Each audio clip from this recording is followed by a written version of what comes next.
गरीब पिताजी रहे छथिन दहेज दहेज देबो के लेल उनका पास किछ ले रहे छे ओई बेटी के विधना छे एकटा छोट छला ज्यादा नहीं रहे छोट बेटी छी ततैया बाबू कराब यही करना और बेटी के छथिन पिताजी से एक मुट्ठी चार सरबा एक मुट्ठी चार सरबा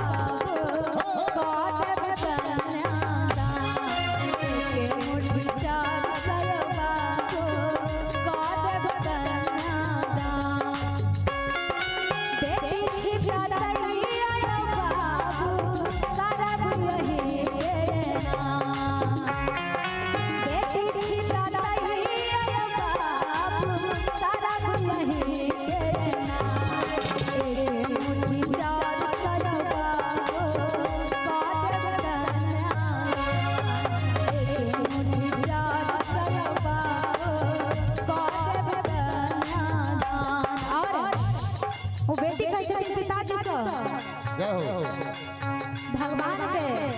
जे लिखल रहे छे बेटी गरीब के हो या अमीर के कुमार में रहे छे जय सिया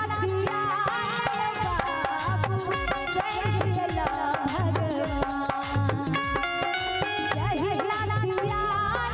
बाबू सैयला भगवान